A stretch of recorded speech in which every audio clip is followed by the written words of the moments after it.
Hi అండి. Welcome to Lakshmi's recipes. ఎలా ఉన్నారు అందరూ? నేను మీ భాగ్యలక్ష్మి. ఈరోజు బటర్ పాలక్ పనీర్ చేస్తున్నానండి. ఇది పూరీలోకి కానీ చపాతీలోకి కానీ చాలా బాగుంటుంది.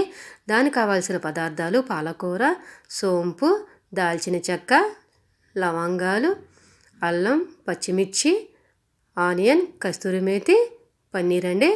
ఇప్పుడు మనం పొయ్యిలిగిచ్చి గిన్నె పెట్టుకుని వాటర్ పోసుకుని వాటర్ వేడైన తర్వాత ముందుగా శుభ్రం చేసుకున్న పాలకూర ఈ వేడిని వాటర్లో వేసుకోవాలండి. ఇట్లా పాలకూర వేడి నీళ్ళ వేసిన తర్వాత పాలకూర అనేది ఎక్కువసేపు ఉడకూడదండి. జస్ట్ మనం వేడి నీళ్ళ వేసి ఈ పాలకూర అనేది తీసివేయాలి.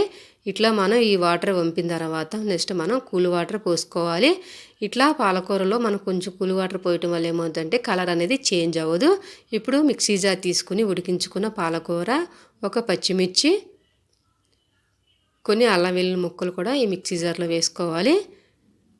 ఇట్లా మిక్సీ జార్లో వేసుకున్న తర్వాత మనం మూత పెట్టి ఇప్పుడు మనం మిక్సీ పట్టుకోవాలండి. చూసారు కదండి. ఇట్లా మిక్సీ పట్టుకున్న తర్వాత నెక్స్ట్ మనం పొయ్యి వెలిగించి కడాయి పెట్టి 1 స్పూన్ బటర్, కొంచెం ఆయిల్ కూడా వేసుకోవాలి. ఇట్లా వేసుకున్న తర్వాత సోంపు, దాల్చిన చెక్క, లవంగాలు కూడా ఇందులో వేసుకొని కొంచెం ఫ్రై అయిన తర్వాత సన్నగా కట్ చేసుకున్న ఆనియన్, పచ్చిమిర్చి ముక్కలు కూడా మనం ఇందులో వేసుకోవాలండి. ఇట్లా వేసుకొని గోల్డెన్ బ్రౌన్ కలర్ వచ్చిన తర్వాత మనం ముందుగా మిక్సీ పట్టుకున్న పాలకూర పేస్ట్ కూడా వేసుకోవాలి. ఇట్లా వేసుకొని కొంచెం సేపు కలుపుతూ మనం ఉడికించుకోవాలండి. చూసారుగా ఇట్లా ఉడికించుకున్న తర్వాత టేస్ట్కి సరిపడా సాల్ట్, కొంచెం పసుపు, 1 స్పూన్ కారం ఇట్లా వేసి మనం ఒకసారి కలుపుకోవాలి. ఇట్లా కలుపుకున్న తర్వాత మనం కొన్ని వాటర్ వేసుకోవాలి. ఇట్లా కొన్ని వాటర్ వేసి ఒకసారి కలిపి మనం మూత పెట్టుకుని ఒక 5 మినిట్స్ ఉడికించుకోవాలండి. సరే కదండి. ఇట్లా ఉడికిన తర్వాత మూత తీసి ముందుగా కట్ చేసుకున్న పన్నీర్ ముక్కలు కూడా వేసుకోవాలి. ఇట్లా వేసుకొని కలుపుకొని ఇప్పుడు 1 స్పూన్ గరం మసాలా కూడా వేసుకోవాలి. ఇట్లా ఒకసారి కలుపుకోవాలండి.